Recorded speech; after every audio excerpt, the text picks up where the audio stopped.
Alors bonjour et bienvenue dans ce nouvel épisode de podcast, bienvenue dans Nouveau CEO, le podcast de ceux qui ne publient pas de podcast. Et oui, ça fait 15 jours que j'ai rien posté sur ce podcast, je reviens aujourd'hui avec un épisode qui j'espère va vous plaire, étant donné qu'il s'agit de mon épisode mensuel, long format, on va appeler ça comme ça. En fait cet épisode, vous le savez, je le fais en général une fois par mois, et c'est un épisode qui va mélanger un peu actualité du moment, c'est-à-dire les choses que j'ai testées, mis en place dans mon business, etc., des leçons que j'ai pu apprendre, et j'essaie de vous updater plein de choses au fil des mois, finalement, dans ces contenus. Et ensuite, différentes réflexions du moment, donc des réflexions que j'ai eues ce mois-ci sur plein de sujets, bon évidemment, business, création de contenu. Donc, dans un premier temps, on va parler de mon low ticket funnel, des résultats que j'ai obtenus, on va parler de l'analyse de ma VSL, et vous allez voir que j'ai mis en place un modèle evergreen de lancement, donc de formation, qui fonctionne extrêmement bien. On va parler du principe de singularité en tant que créateur de contenu, de la force, de la polyvalence, de ce que MrBeast a à vous apprendre, et des pièges de l'agent IA et des agents IA. Et notamment, on va parler de cette sphère-là parce que c'est un truc que j'ai vachement creusé ces dernières semaines. Donc on est parti pour le premier sujet.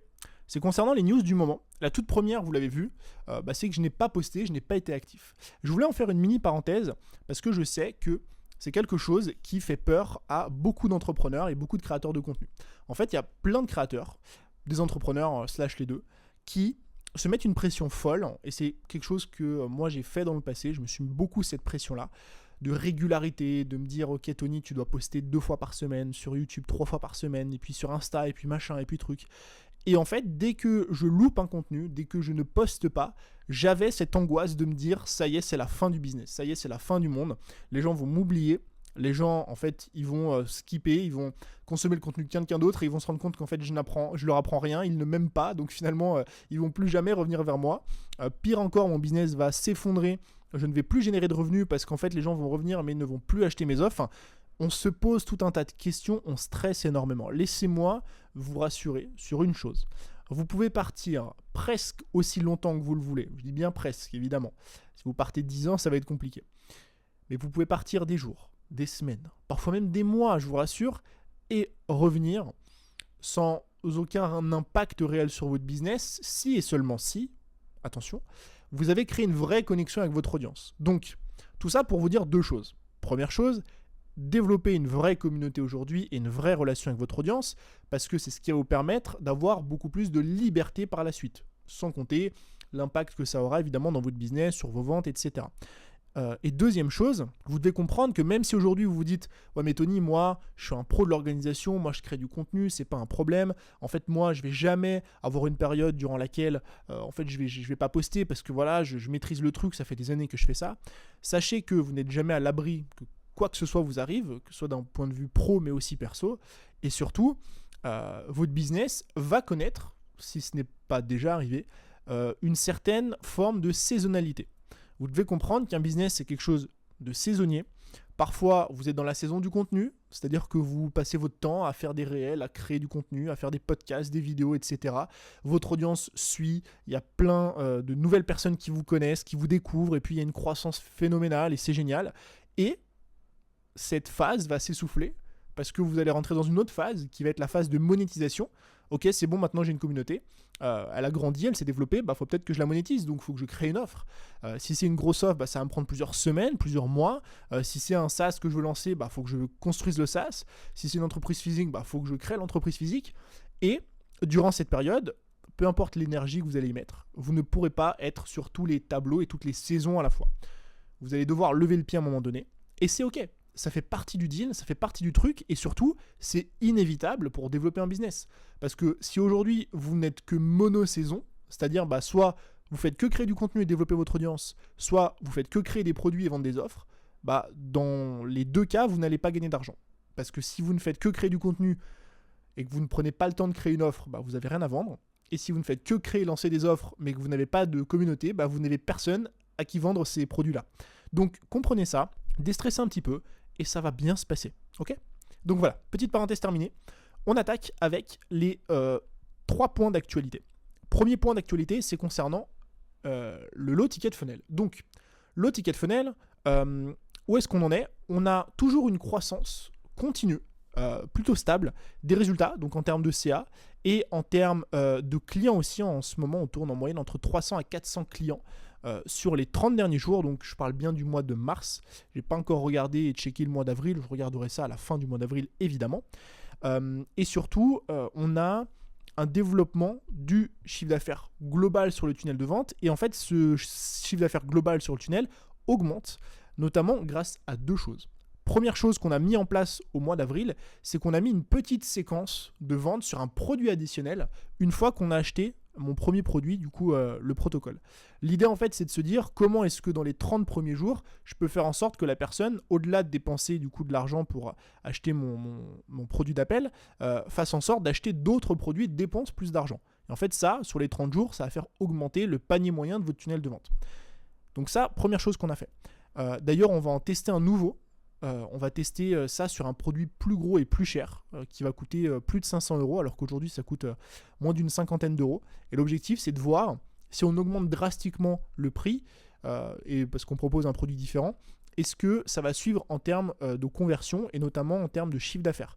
Parce qu'en fait ce qui est génial c'est que vu qu'aujourd'hui on arrive à faire l'acquisition de 300 à 400 clients par mois, si ne serait-ce que 10, 15 personnes, 20 personnes dans le mois, ce qui n'est pas énorme sur 400, font l'acquisition du produit à 500 €, ça génère 10 000 € par mois de manière automatique dans le low ticket funnel. Donc on va tester ça, je vous en parlerai évidemment en termes de résultats.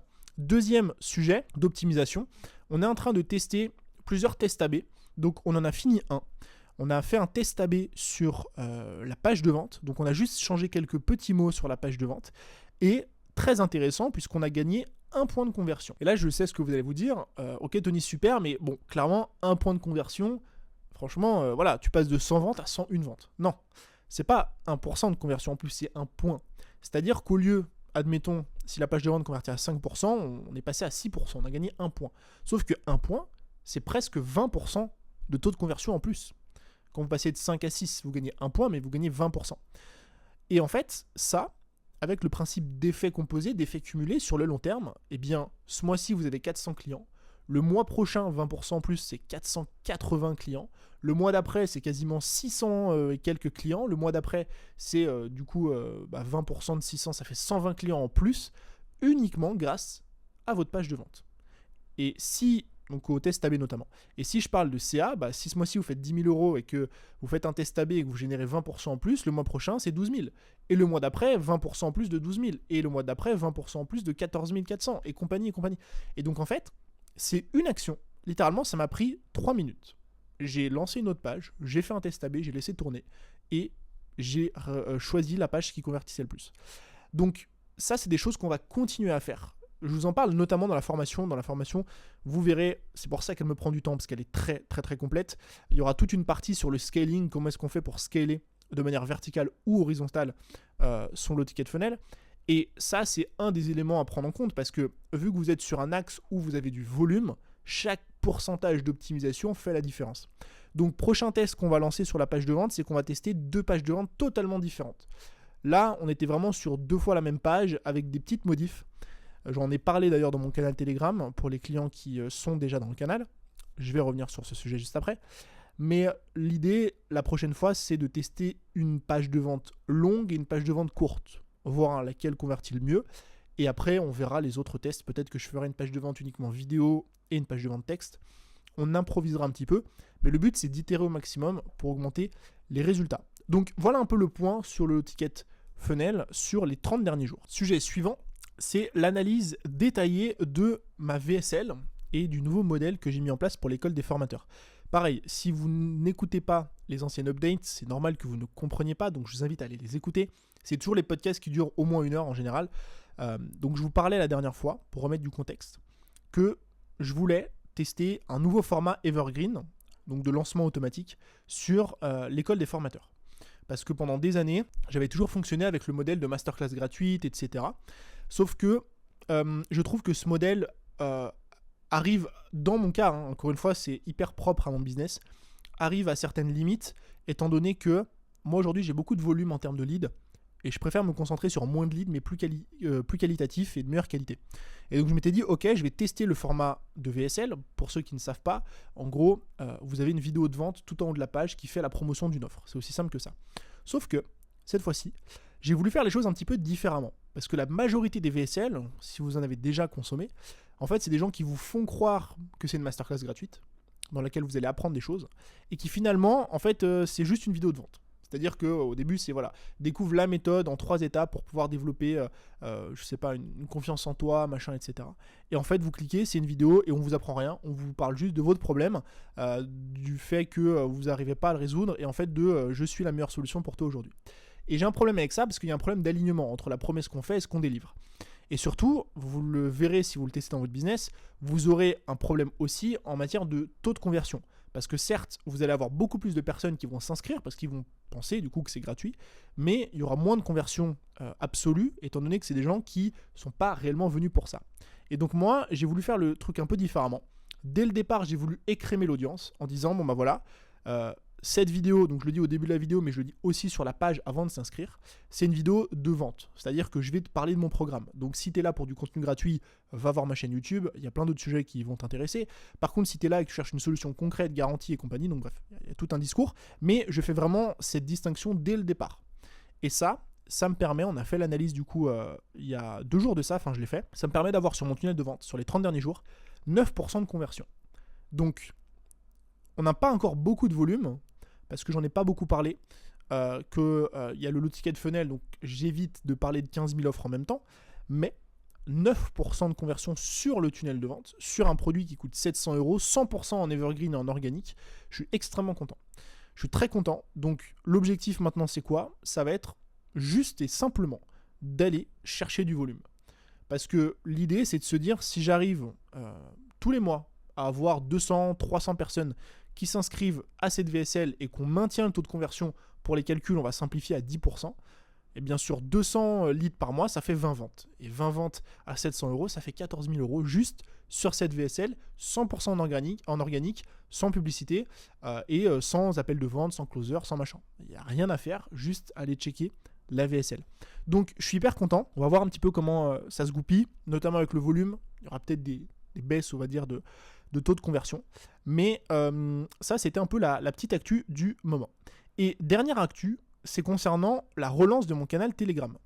Donc, vous le savez, j'en parle depuis maintenant des mois, notamment avec le livre de Pat Flynn qui s'appelle Superfan, que je vous invite à aller lire, qui est très intéressant. En fait, ce livre met en avant, met en exergue quelque chose que j'ai en tête depuis beaucoup de temps maintenant, depuis pas mal de temps. C'est l'idée de se concentrer sur l'audience qui compte vraiment. Et en fait, dans votre business, vous allez vous en rendre compte avec le temps, les gens qui comptent vraiment, c'est vos clients. J'ai rien contre les gens qui ne sont pas clients chez moi, je vous rassure, je vous aime quand même. Mais si demain, vous ne devez travailler qu'une journée dans votre semaine, c'est une journée qui doit être dédiée à vos clients, parce que c'est vos clients qui vous font manger, c'est vos clients qui achètent vos offres, etc. Et en fait, très souvent, dans la majorité des business que j'ai analysés, dans le mien aussi dans le passé, il y a une sorte d'inégalité d'efforts entre les audiences. C'est-à-dire qu'on va avoir 80% des efforts qui vont être investis sur des gens qui sont abonnés, ou parfois même qui ne vous connaissent pas. 20% des efforts qui vont être fournis pour vos clients. C'est-à-dire que vous allez passer 20% de votre semaine à chouchouter vos clients et leur proposer quelque chose. Ça peut être des nouveaux produits, ça peut être du contenu gratuit, ce que vous voulez. Et en fait, c'est cette balance qu'il faut inverser. Peut-être pas 20-80, mais en gros, ce que je veux dire, c'est qu'il faut fournir aujourd'hui plus d'efforts dans l'acquisition de clients, dans le maintien aussi et le chouchoutage de vos clients actuels. Et en fait, il y a quelques temps de ça, il y a 1 an en arrière, je pense un peu plus, j'avais lancé du coup un canal Telegram. Et ce canal Telegram, tous mes clients peuvent y accéder. Donc si vous êtes client, allez voir dans votre espace de formation, il y aura un petit onglet canal Telegram et vous pourrez rejoindre le canal. Et le but de ce canal, c'était vraiment de connecter avec eux, de leur proposer un contenu un peu plus backstage, des choses que je ne montre pas, que je ne dis pas. Et c'est vrai que j'ai eu un peu du mal à le maintenir. Et là, j'ai bien repris ces dernières semaines et je suis plutôt content parce que du coup, je leur ai partagé, donc je vous ai partagé si vous êtes client, 2 masterclass que j'ai tournées. Donc une sur l'agent IA, la stratégie YouTube, et une autre du coup sur l'analyse de la VSL dont je vous parlais précédemment. C'est-à-dire que j'ai analysé avec eux la VSL. Ils ont une mind map qui structure exactement les timecodes, ce qu'il faut mettre s'ils veulent utiliser le même modèle de VSL. Ça, c'est un truc que j'ai lancé. Je voulais vous en parler parce que si vous êtes client comme ça, vous le savez. Mais aussi pour vous faire un petit rappel, une petite piqûre de rappel sur le fait que aujourd'hui, vous devez vous poser la question.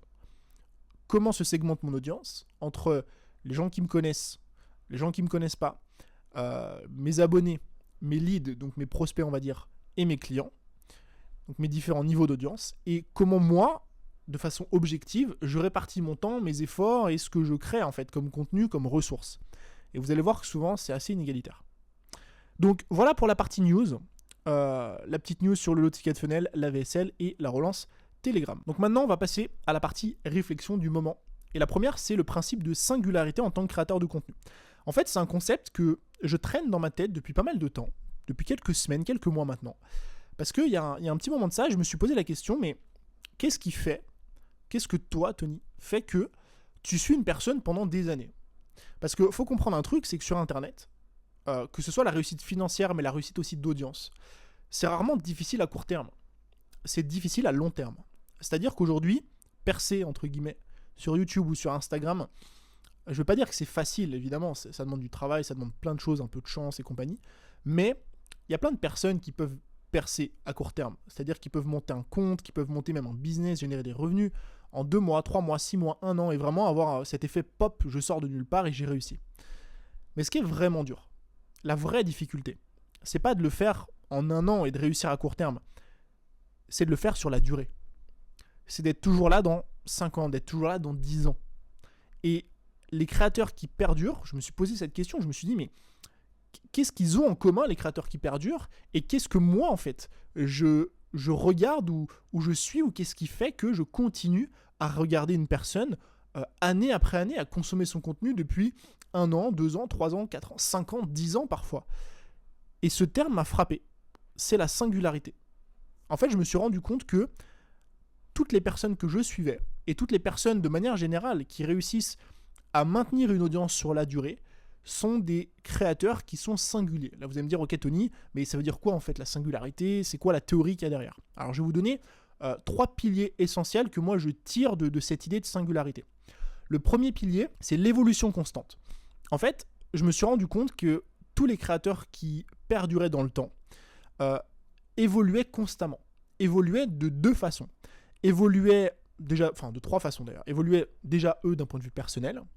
Évoluaient en termes de contenu, faisait évoluer le contenu, et évoluait en termes de thématique ou en termes de sujet. C'est-à-dire que, et c'est un truc qui m'a frappé parce que moi, quand j'analyse mon business, et quand j'analyse les phases de croissance que j'ai, donc sur YouTube ou sur mes contenus, et quand je regarde les phases de croissance versus les phases de stagnation, très souvent, les phases de stagnation, c'est parce que je n'ai pas de renouvellement. Je n'ai pas de renouvellement d'idées, de sujets, de formats. Et il y a cette stagnation et ce manque de singularité. Et pour moi, l'une des forces finalement des créateurs qui perdurent et qui créent ce truc de singularité, d'être singulier et qui font qu'on va les suivre pendant longtemps, c'est que ce sont des personnes qui évoluent, qui font évoluer leur contenu, qui font évoluer leur sujet. Et en fait, en analyse, ça paraît hyper logique, mais dans les faits, c'est quelque chose qu'on fait rarement. Aujourd'hui, si vous suivez quelqu'un, un créateur de contenu sur YouTube ou quelqu'un qui fait des podcasts, et que cette personne poste le même truc, c'est-à-dire vraiment les mêmes formats, de la même façon, parle des mêmes sujets, avec le même angle, c'est le même montage, c'est les mêmes idées, tout est pareil, enfin à quelque chose près évidemment, pendant 6 mois. Bon, c'est pas un problème, vous venez de découvrir cette personne, vous venez de consommer le contenu, c'est la première fois ou ça fait peu de temps, donc c'est ok. Pendant 1 an, là on va se dire ok, bon bah il manque ce côté un peu renouvellement, nouveauté, donc et puis au bout de 2 ans, et puis 5 ans, et puis 10 ans. Et en fait, c'est ce qui fait que petit à petit, on va se détacher, soit parce qu'en fait, les sujets n'évoluent pas, et nous, vu qu'on a évolué en tant que personne et en tant qu'être humain, bah, les sujets ne nous intéressent plus réellement, soit parce que, parfois, c'est pas une question de sujet, mais c'est plutôt une question d'angle, de format, soit parce qu'en fait, l'angle est toujours le même, le format est toujours le même, le sujet est toujours le même. Donc il y a ce phénomène que je trouve intéressant et qui est lié à la singularité, qui permet en fait de perdurer dans le temps. Le deuxième sujet, c'est la limitation à une seule thématique. Ça, c'est un grand débat dans l'univers des créateurs de contenu, de la création de contenu, qui est, on va dire, la monothématique, la personne qui parle d'un seul sujet. Moi, je pense que c'est une très bonne chose à court terme. C'est-à-dire qu'en fait, aujourd'hui, si vous voulez développer une communauté à court terme, c'est assez important d'avoir cette sorte, je mets des grands guillemets, même si je ne suis pas fan de ce terme, cette sorte de niche. Ou en tout cas de différenciation, d'arriver avec un truc, si vous dites bah moi demain je parle de lifestyle, bon bah c'est tellement large, il y a tellement de personnes qui font ça que ça va être compliqué de créer cette singularité. Il va falloir la trouver via d'autres choses, justement via le format ou peut-être vos personnalités. Donc le fait d'avoir une sorte de niche en tout cas, ou d'être sur une thématique, un axe précis, ça permet au début de créer cette différence et donc de développer une audience. Mais je pense, et je suis intimement convaincu, qu'à long terme, la limitation à une seule thématique pose un grand problème, et c'est ce qu'on disait précédemment, c'est le problème des sujets. C'est-à-dire qu'au bout d'un moment, vous allez tellement créer de contenu, votre audience va aussi tellement évoluer, va tellement changer, et vous-même, vous allez tellement évoluer et tellement changer, que naturellement, et vous verrez, ça va se faire naturellement, vous ne pourrez plus vous contenter d'une seule thématique. Moi, aujourd'hui, des vidéos sur Instagram, j'en ai fait des centaines. Littéralement, si vous allez sur ma chaîne, il y a une playlist, il doit y avoir 150 vidéos sur le sujet. Et au début, c'est ce qui m'a fait réussir, c'est ce qui m'a fait, entre guillemets, percer, parce que les gens m'ont découvert comme ça. Sauf que, à un moment donné, soit mon audience en aura marre d'Instagram, n'aura plus envie de consommer du contenu sur Instagram ou sur ce sujet, et je vais les perdre. Soit, en fait, c'est pas qu'ils ont plus envie, c'est que ça y est, ils se sont formés, ils ont appris, maintenant ils ont envie d'apprendre autre chose. Et donc je vais les perdre. Ou soit, et souvent les deux justement arrivent, moi je vais me perdre. Parce qu'en fait, au bout d'un moment, Instagram, j'en ai fait le tour. Alors oui, de temps en temps des vidéos parce qu'il y a des nouveautés, des nouvelles strates, etc. Ok, mais je peux plus aujourd'hui faire 3 vidéos par semaine comme à l'époque sur Instagram parce que j'ai fait le tour et j'en ai marre et j'en ai bouffé et j'ai envie de changer. Et moi je suis intimement convaincu qu'à long terme, un créateur de contenu et un entrepreneur qui perdure et donc qui est singulier, c'est un problem solver. J'ai pas la terminologie en français parce que je trouve qu'en anglais ça rend beaucoup mieux, mais c'est un problem solver. C'est-à-dire qu'à un moment donné, par rapport à toutes les thématiques que vous avez dans votre business, vous allez devoir vous positionner en tant que je suis un essayiste. Je suis une personne qui résout des problèmes. Et finalement, je vais pas dire peu importe la thématique, parce qu'on va pas commencer à s'inventer expert de tout. Mais en fait, on sort de ce prisme de se dire, moi typiquement à l'époque j'étais entre guillemets expert Instagram, du coup je ne crée des offres que sur Instagram, je ne crée des contenus que sur Instagram parce que c'est mon domaine d'expertise. Alors qu'en réalité, je m'y connais dans plein d'autres domaines, on va revenir après justement sur la force de la polyvalence, mais je m'y connais un peu en vidéo, puis je m'y connais un peu en montage, et puis maintenant aujourd'hui, je m'y connais un peu plus en investissement, puis je m'y connais un peu plus en ça, et finalement, j'ai décidé sur le long terme de me positionner en tant que problem solver. C'est-à-dire qu'en fait, à partir du moment où il y a une thématique qui m'intéresse, que finalement je suis un petit peu avancé dedans et que j'y connais quelque chose, j'en parle et pourquoi pas j'en crée un produit ou j'en crée une offre. Il y a cette citation d'Alexandre Astier que j'aime beaucoup. J'ai regardé une interview de lui récemment et en fait il faut savoir qu'Alexandre Astier, donc c'est le producteur de Kaamelott, celui qui a créé Kaamelott, il a donné non pas une conférence mais il a fait un spectacle entier sur le cosmos, donc sur l'univers, etc. Alors que c'est pas du tout un expert du sujet. Mais il a dit cette phrase que j'aime beaucoup. En fait, il suffit juste d'être une ou deux marches au-dessus des gens à qui vous vous adressez. Le but, c'est pas nécessairement d'être un expert du sujet. C'est pas nécessairement d'avoir 10 ans d'expérience en vidéo pour faire une formation sur la vidéo, ou même ne serait-ce que pour créer du contenu sur la vidéo. À partir du moment où vous êtes une ou deux marches au-dessus des gens à qui vous vous adressez, vous avez la légitimité de parler de ces sujets-là. Donc, je trouve que pour créer justement de la singularité, à terme, sur la durée, c'est important de commencer à élargir un petit peu aussi la thématique, les sujets, et de parler d'autres choses que vous maîtrisez finalement, mais que vous n'adressiez pas à la base parce que c'était pas, entre guillemets, votre niche et votre thématique. Donc à terme, je pense qu'il faut en sortir. Et le troisième sujet, le troisième élément, c'est le danger de la recherche de perfection. En fait, ça, c'est un gros problème, un gros blocage que j'ai eu récemment parce que j'ai compris tous ces concepts de singularité. J'ai compris tous ces concepts de parler de plein de sujets qui m'intéressent. Ça ne veut pas dire que je vais commencer à parler de tout et n'importe quoi. Ça va rester adressé évidemment aux entrepreneurs, aux gens qui ont un business et à tous ces sujets qui gravitent autour. Mais il y a plein de trucs dont j'ai envie de parler que je ne fais pas parce que dans ma tête, inconsciemment, j'ai envie que ce soit parfait. Et je vous donne l'exemple très clair. Il y a très peu de temps de ça, peut-être 2-3 semaines en arrière, je me faisais une réflexion sur la stratégie YouTube que je voulais adopter. Je commençais à me dire, ok, donc le dimanche sur YouTube, je poste un podcast. Bon, j'ai envie de créer ce format sur YouTube. Ouais, mais du coup, il faut qu'il sorte le mercredi, parce que s'il sort le mardi, il n'y a pas de sens, parce qu'il n'y a pas assez de délai entre le dimanche et le mardi. Ouais, mais j'ai envie aussi de parler de ça.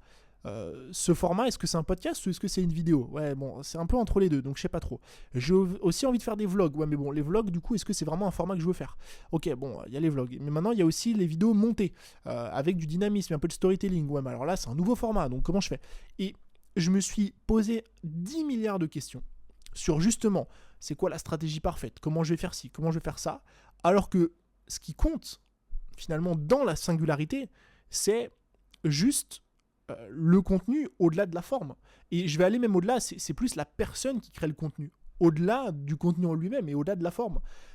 Dans les faits, ce qui compte quand vous voulez développer une communauté sur le long terme, c'est plus qui est-ce que vous êtes, comment est-ce que vous adressez les sujets, comment est-ce que vous parlez de ces différents sujets. C'est ça qui compte réellement. Et donc dans les faits, que sur ma chaîne YouTube, il y ait du vlog et en même temps du podcast et en même temps des interviews peut-être avec d'autres entrepreneurs et en même temps des vidéos plus facecam et en même temps des vidéos montées et en même temps des vidéos moins montées, finalement on s'en fout un peu. En vrai de vrai, les gens s'en foutent un peu. Parce que ce qui compte, c'est le contenu que je vais créer en lui-même, ce que je vais transmettre à l'intérieur du contenu. Et à chaque fois que je me fais ces réflexions-là, peut-être que c'est un tips qui va vous aider, j'essaie de me positionner toujours en tant que consommateur. Et en fait, quand je regarde les gens que je suis sur YouTube, pas forcément dans le business, mais dans d'autres thématiques, en fait, ils ont une singularité et ils n'ont, je ne vais pas dire qu'ils n'ont pas de stratégie, mais justement, ils font un peu de vlog et ils font des vidéos facecam et parfois ils filment à l'iPhone et parfois c'est produit et parfois c'est pas produit, parfois ils ont des équipes, parfois ils sont seuls, parfois c'est juste eux en train de parler, il n'y a même pas de cut. Et en fait, c'est ce que j'aime.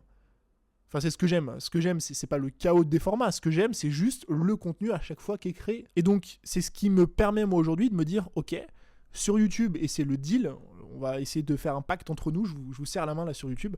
Le deal, en fait, c'est que d'ici les 30 prochains jours, je sorte de ce schéma de stratégie parfaite sur YouTube, parce que j'ai vraiment beaucoup trop d'idées, et juste, je produis ce que j'ai envie de produire au moment où j'ai envie de le produire. Ça peut être un podcast, ça peut être un vlog, ça peut être un truc monté, ça peut être une masterclass où je filme mon écran et je vous montre plein de trucs gratuits, une formation gratuite, etc. Ça peut être de 1000 formats différents. Le but, c'est juste que moi, ça me plaise et vous, ça vous serve.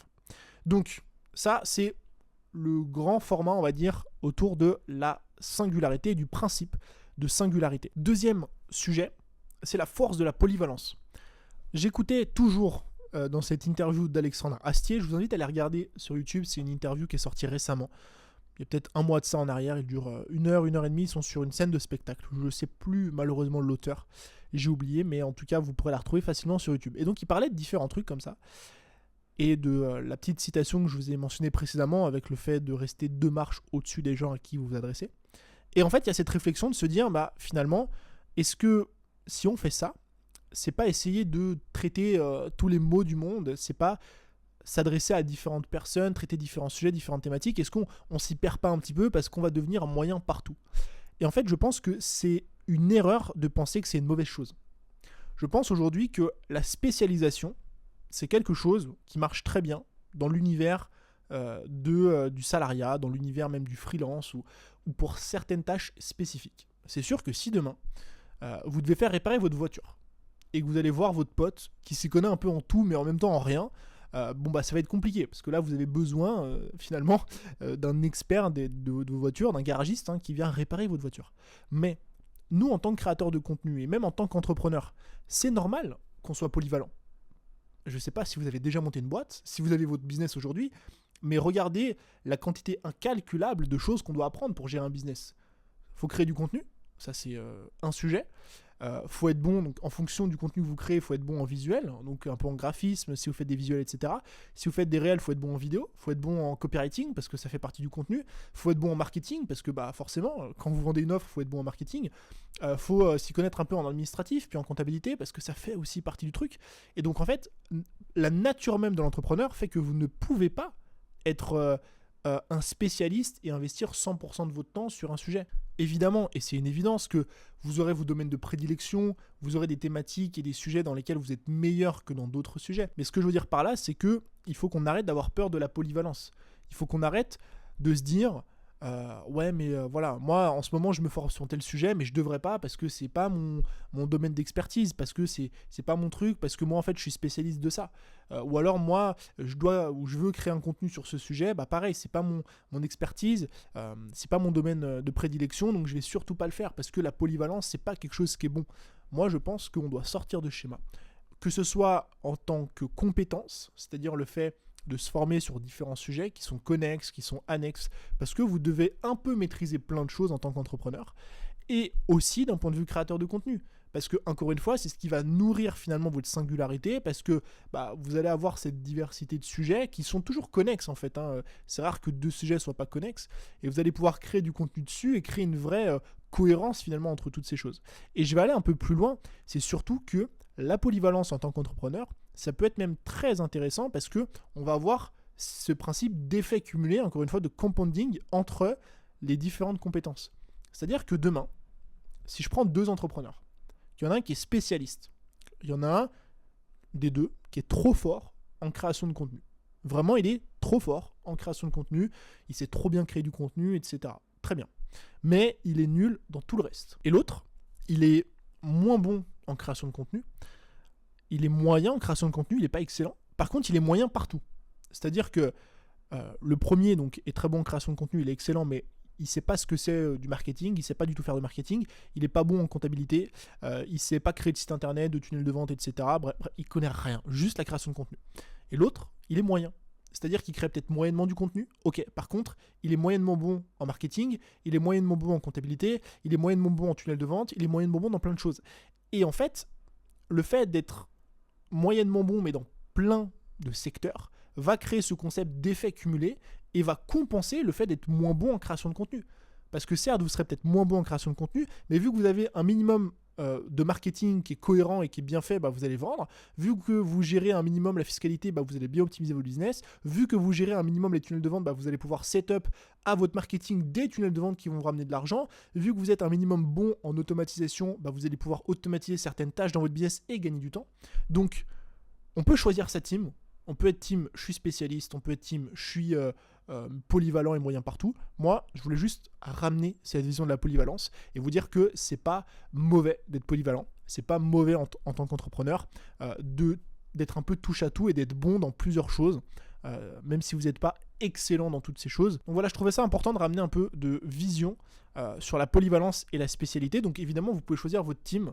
Il y a des personnes qui sont spécialistes d'un domaine, qui maîtrisent rien d'autre et qui font très bien le travail et qui développent très bien un business et pour qui ça va très bien. Dans ce cas-là, c'est très bien aussi. Mais je voulais ramener cette vision parce que je trouve que parfois on a tendance à diaboliser un petit peu la polyvalence et surtout le fait d'être passionné par plusieurs sujets qui parfois, justement, on l'a vu, peuvent se composer entre eux. Ensuite, sujet suivant, on va parler de MrBeast. J'ai récemment écouté une interview de lui sur Diary of CEO, ou CEO of Diary, je sais plus, qui est sorti pareil il y a pas très longtemps de ça. Il a dit une phrase à un moment que j'ai adoré et dont je voulais vous parler, parce qu'elle fait écho à un livre qui s'appelle The Unfair Advantage, dont je vous ai déjà parlé plein de fois, qui se résume en une simple phrase, en fait, c'est quel est votre avantage compétitif ou concurrentiel par rapport aux autres. Mais là, je voulais aller un peu plus loin. En fait, MrBeast, il dit cette phrase. Il dit, aujourd'hui, je suis MrBeast et j'ai les résultats que j'ai parce que je fais des choses que personne n'est prêt à faire. Et il vous explique en fait pourquoi, cette année ou l'année dernière, je crois en 2024, pour réaliser tous ces tournages, tous ces contenus, etc., il a pris près de 200 avions par an. Donc, ce qui est énormissime, évidemment, ça fait quasiment un avion un jour sur deux, parce qu'il doit être tout le temps en déplacement, j'imagine. Il est à la fois heureux, mais en même temps parfois déprimé. Dès qu'il se lève le matin, c'est l'enfer, il est tout le temps fatigué. Enfin, ce qu'il explique, et ce qui est assez vrai, je trouve, et ce qui fait écho à beaucoup d'entrepreneurs et dans beaucoup de business, dans beaucoup de domaines, c'est que il a les résultats qu'il a aujourd'hui parce qu'il est prêt à faire des choses que très peu de personnes sont prêtes à faire. Et en fait, ça fait écho avec ce que je vous disais précédemment. Si vous voulez, je trouve que c'est intéressant de vous poser la question, qu'est-ce que moi aujourd'hui, je peux faire? Et quand on parle de faire, ça peut être qu'est-ce que je peux faire en termes d'effort, qu'est-ce que je peux fournir finalement en termes d'effort, qu'est-ce que je peux fournir en termes de temps, qu'est-ce que je peux fournir en termes de compétences, qu'est-ce que je peux fournir en termes d'argent, que les autres ne peuvent pas fournir, ne peuvent pas faire, ne peuvent pas répliquer. Qu'est-ce qui aujourd'hui, moi, dans mon business, me rend irréplicable? irremplaçable, ne me rend pas duplicable. Et en fait, quand vous avez cette réflexion-là, vous allez pouvoir aller chercher des contenus, aller chercher des formats, aller chercher une croissance, une sorte, encore une fois, de singularité qui est difficile à reproduire et c'est ce qui va créer la différence avec les autres. Si demain, vous avez beaucoup d'argent, c'est le cas de MrBeast, en fait, vous allez pouvoir faire des vidéos que personne d'autre ne peut faire. Parce que dans une de ses vidéos, il investit 15 millions d'euros. Et qui fait ça à part lui? Personne. Parce que personne sur YouTube n'a autant d'argent que lui. Et donc en fait, ça crée ce truc où vous arrivez à faire des vidéos que personne d'autre n'arrive à faire parce que vous avez de l'argent que personne d'autre n'a. Donc évidemment, là, on a pris le principe monétaire. Ça peut être autre chose. Ça peut être le principe de compétence. Si vous êtes très pointu dans un domaine, en fait, le simple fait d'être très pointu dans ce domaine fait que vous allez pouvoir créer du contenu que personne d'autre n'arrive à faire. Je prends l'exemple de Jeff Nippard, qui est un très bon exemple, qui a connu une percée phénoménale sur YouTube. Donc Jeff Nippard, qui est un Américain qui est coach sportif, parce que il proposait des vidéos YouTube qui étaient dignes de documentaires, de recherche scientifique, non pas en termes de production, mais en fait la valeur qu'il délivrait dans ses vidéos YouTube à l'époque, tout était science-based, tout était bien expliqué, etc. Ça demandait un travail phénoménal, donc et des compétences, et un travail phénoménal que la plupart des créateurs dans le sport n'étaient pas prêts à fournir. Et donc c'est ce qui a créé cette singularité et cette différence, et c'est ce qui a fait qu'il a pu se démarquer des autres. Donc il peut y avoir les compétences, il peut y avoir l'argent, il peut y avoir les connexions ou les relations. Si demain vous avez des contacts que personne d'autre n'a, ça peut être aussi un axe. Il peut y avoir votre créativité. On va rentrer ça dans la catégorie format, autour de ces sujets-là. Encore une fois, si vous faites des formats que personne d'autre ne fait, c'est ce qui crée la différence. Il peut y avoir le temps ou les efforts. Parfois, les gens ont les compétences, ont les connaissances, mais ne sont pas prêts à fournir les efforts. C'est-à-dire que là où la majorité des gens vont peut-être bâcler un contenu en 10 minutes parce qu'ils se disent « Ok, moi je poste mon réel sur Insta 10 minutes et c'est fini et après je passe à autre chose », alors qu'ils ont les compétences de faire mieux. En fait, vous allez peut-être vous dire « Ok, moi au lieu de passer 10 minutes à faire un réel, je vais passer 2 heures. » Mais pas juste pour me dire « J'ai passé 2 heures », non, parce que je veux créer le meilleur réel du monde. Parce que les autres ne sont pas prêts à fournir cet effort et c'est ce qui va créer cette singularité et cette différence. Donc vous pouvez aller creuser évidemment dans d'autres sujets, d'autres facteurs on va dire de différenciation, mais c'est un truc dont je voulais vous parler parce que je trouvais que c'était vachement intéressant, d'autant plus venant de la part de MrBeast qui est quand même excellent en création de contenu. Il faut le dire, c'est le premier youtubeur du monde, donc on a je pense certaines choses à apprendre de sa part. Dernier sujet, c'est les agents IA et le piège des agents IA. Donc ça fait quelques jours, quelques semaines maintenant que je creuse le sujet des agents IA. Je vais essayer de vous expliquer un peu ce que j'ai fait dans le podcast. Je pense que ça mériterait peut-être une vidéo YouTube parce que c'est un sujet qui se montre mais qui s'explique difficilement malheureusement. Mais en gros, pour faire simple, j'utilise un outil qui s'appelle N8N, qui est un outil qui permet du coup d'automatiser pas mal de tâches et donc aussi de créer des agents IA. Et donc ce que j'ai fait jusqu'à présent, j'ai créé 3 agents IA. J'ai créé un agent IA qui gère ma boîte mail, donc ma boîte mail perso. C'est-à-dire qu'en fait, cet agent IA, je lui ai donné un prompt et je lui ai donné des accès à ma boîte mail. Et en fait, j'ai connecté cet agent IA à mon Telegram. Vous pouvez le connecter à votre WhatsApp, ce que vous voulez. Et en fait, je lui envoie un petit message sur Telegram. Je lui dis « Ok, salut l'agent, est-ce que tu peux me dire quels sont les mails que j'ai reçus aujourd'hui ?» Et il va me lister tous les mails que j'ai reçus aujourd'hui, donc les mails non lus. Et je vais pouvoir lui dire « Ok, super, réponds à Marc et dis-lui qu'on confirme bien le rendez-vous de mardi à 17h. » Et il va envoyer un mail à Marc. Enfin, d'abord, il va me soumettre l'objet et le mail. Et si je confirme, il va l'envoyer un mail. À Marc, pardon. Pas un mail, mais à Marc. Et en fait, la grosse différence avec les IA, c'est que les IA ne peuvent effectuer aucune action. C'est-à-dire que les IA peuvent juste faire quelque chose. Si je prends ChatGPT, Claude, etc., juste ça peut vous écrire du texte, ça peut corriger un texte. Mais après, c'est à vous de prendre le texte, à vous de copier le texte et de le coller et de l'envoyer sur Gmail ou Outlook ou ce que vous voulez. Là, on donne à N8N et aux agents IA des accès et c'est l'outil et l'application en question. Donc, c'est pas ChatGPT qui envoie évidemment le mail. ChatGPT rédige le mail.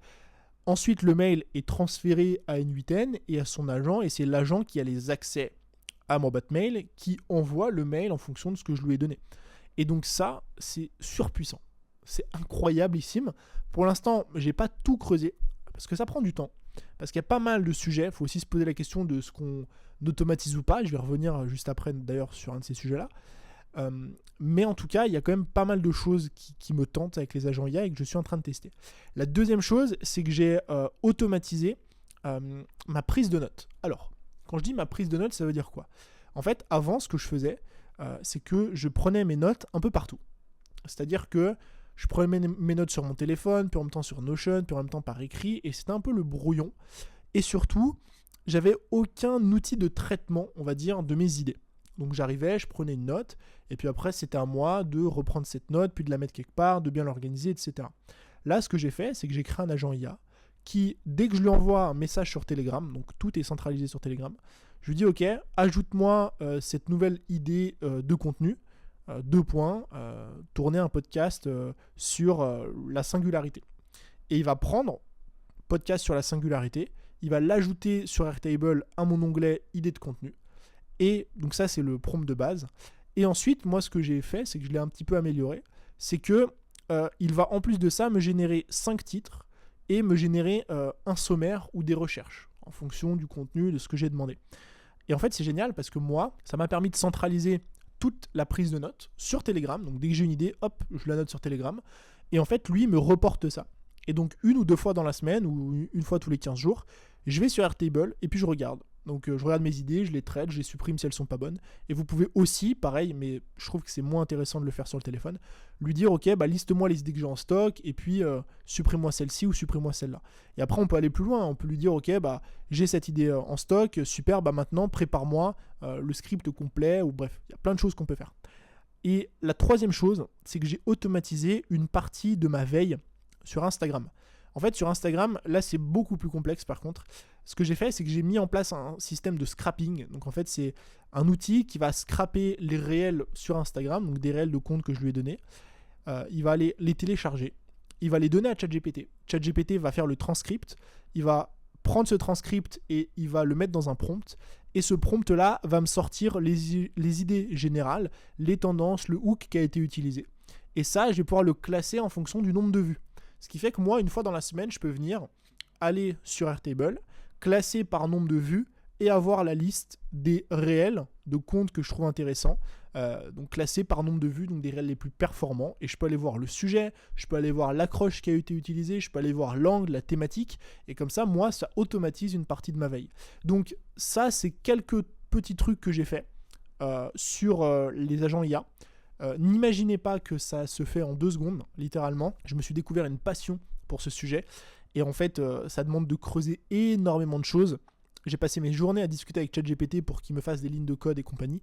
Par contre, quand on commence vraiment à comprendre le concept, à maîtriser l'outil, là, ça devient très intéressant. L'idée maintenant, c'est que j'aille chercher des choses qui ont beaucoup plus d'impact dans mon business. Parce que pour l'instant, et c'est le piège des agents IA, et un peu de l'automatisation en manière générale, c'est que on a vite fait de s'embourber un petit peu, de commencer à essayer de créer des agents ou des automatisations pour des tâches qui vous prennent 1 heure par an.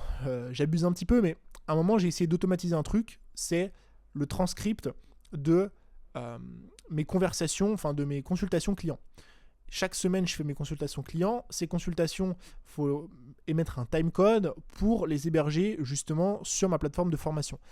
Et en fait, j'ai essayé de monter tout un truc où il fallait que je prenne la vidéo, que je la télécharge, que je la donne à ChatGPT, que lui me fasse un transcript et après il me génère un timecode. J'ai passé peut-être 5 heures là-dessus, alors qu'en réalité, aujourd'hui, j'envoie ça à mon assistante et mon assistante, elle fait le timecode et elle s'occupe de ça. Et sur une année, ça me prend peut-être 1 heure de faire ça, sauf que là, j'y ai passé 5 heures.